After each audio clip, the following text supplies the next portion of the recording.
ஓய்வு பெற்ற தலைமை ஆசிரியை, என்னுடைய ஆத்மாத்மான ஒரே தோழி ஈரோடு அம்மன் கலையறிவியல் கல்லூரியின் தாளர். அவங்க எங்கே ஆன்மீக சுற்றுலா சென்றாலும் என்னை மறக்காமல் கூட்டிகிட்டு போவாங்க. தோரணமலைக்கு வாங்கம்மா, முருகனுடைய அருள் பெருங்கம்மான்னு ரொம்ப சொன்னாங்க.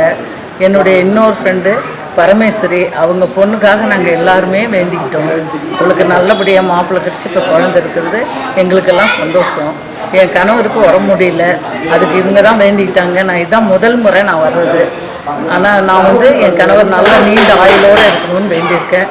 என் பேத்திக்கு நல்ல வரன் கிடைத்து நல்லபடியாக இருக்கணும்னு வேண்டியிருக்கேன். எல்லோரும் நல்லா, என்னுடைய அக்காவுடைய மகன் லட்சுக்கு நல்ல திருமணம் நடந்து எல்லாரும் நாங்கள் மீண்டும் ஒரு அசம்பிளாகி நாங்கள் இங்கே வருவோம். இந்த தோரணமலை முருகன் மாதிரி ஒரு சக்தி உள்ள தெய்வம் எதுவுமே இல்லைங்கிறது நாங்கள் கண்கூட பார்த்துருக்கோம். அது என்னுடைய தோழியின் வாயிலாக தான் பெற்ற இன்பம் பெருகை வையகம் அப்படின்னு சொல்லி அவங்க எல்லாரும் இது பண்ணாங்க. இதனுடைய அரங்காவலர் வெண்பகராமன் அவர்கள் எங்களை ரொம்ப, அதாவது ஒரு சின்ன பையன் மாதிரி ஓடி ஓடி கவனிச்சார். அதை எங்களால் மறக்கவே முடியாது. இப்படி கூட விருந்து உபசரிப்பாங்களான்னு நினச்சி நாங்கள் பிரமிச்சு போயிட்டோம்.